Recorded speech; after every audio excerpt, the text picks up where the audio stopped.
Hey everyone.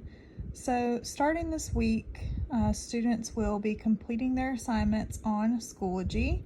I did send home a paper packet this week for my B cohort class in case something is not working right on this first week, or they can't figure something out and they can't get in touch with me.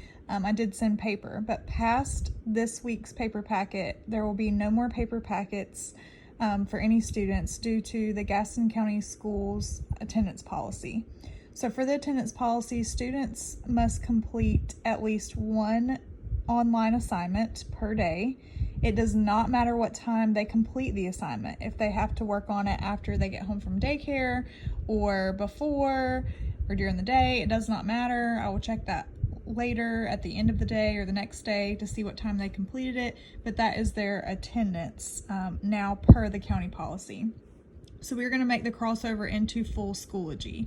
If your student has been completing online work in Google Classroom, this is not much different, and they have had a lot of practice going into Schoology to do their check-ins every day, so they shouldn't have any problem finding where they need to go. So I'm here in my homeroom section of Schoology, and I now have this landing page to kind of help them. So when they're on their checklist, if they have an assignment in math, they know they're going to have to go to the math course. If they have an assignment in reading on their checklist, they have to go to the reading course. We have our homeroom course, which is our main page. We have science, social studies. They also have a link in these books where they can practice their Johnny Appleseed play lines.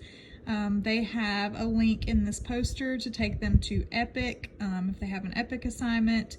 They also have some math tools here. They have skip counting charts that they click here, and then these are really exciting. These are virtual hundreds, tens, and ones stickers that they can use for adding and subtracting. So when you click here, it will take them to that tool. So this landing page will pop up in any of the courses they're in to help them navigate where they need to go more easily. So if I go into math, for example, when I click on that course, my landing page still pops up here. So they'll still be able to, when they're ready to leave, they can navigate from this landing page. But when they get into math, this is not going to be visible to them until Monday morning.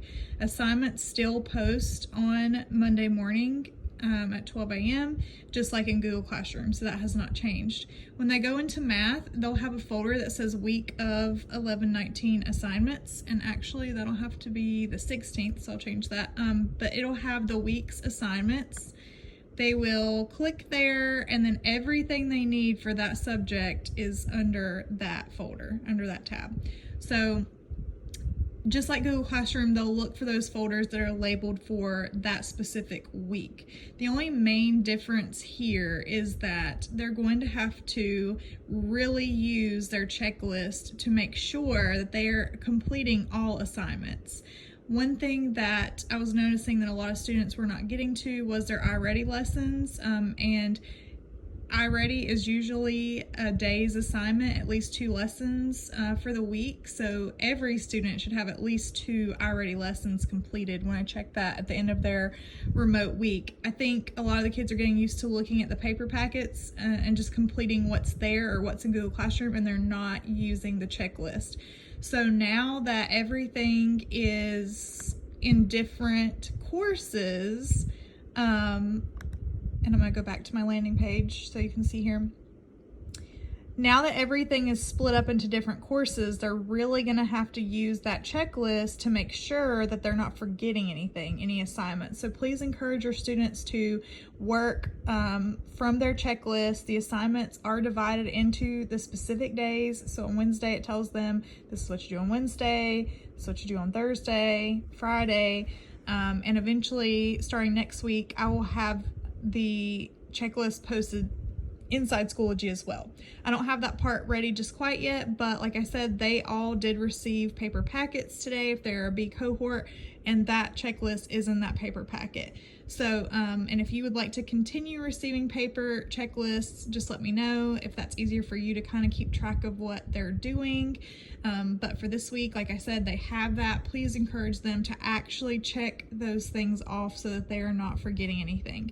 So again, they'll go into Schoology like normal. I don't have that tab on my computer, but they will go up to the corner of their Chromebook where you see the GCS bookmarks. And when they click there, Schoology is a option, and that will take them right to Schoology. And like I said, the students have been using Schoology in class a lot, and then of course daily when they do their attendance check-ins.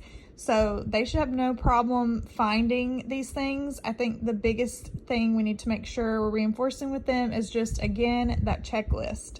We don't want them to forget anything because it's not all in the same place anymore.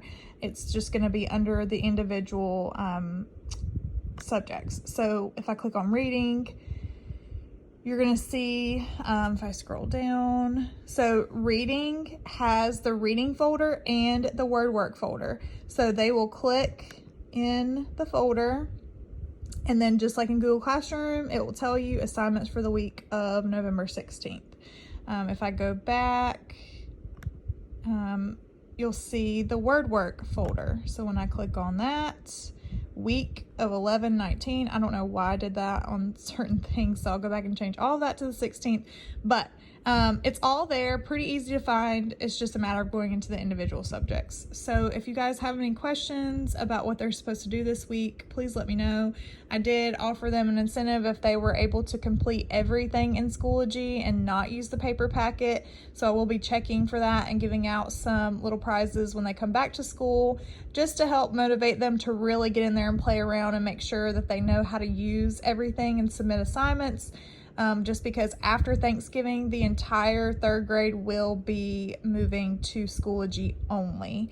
And they do not have to fill out their attendance check-in anymore because attendance will be going by their assignments completed. Now they can do the check-in if they would like to tell me how they're feeling. If you don't want to get them out of that routine, that's fine. But just know that just the check-in on the attendance check-in is not going to be sufficient if they're only doing that and not completing any assignments. So I will check for at least one assignment completed in Schoology each day to mark their attendance. So that's a big change that again came from Gaston County Schools, and we are just abiding by that. So if you have any questions about anything, please let me know.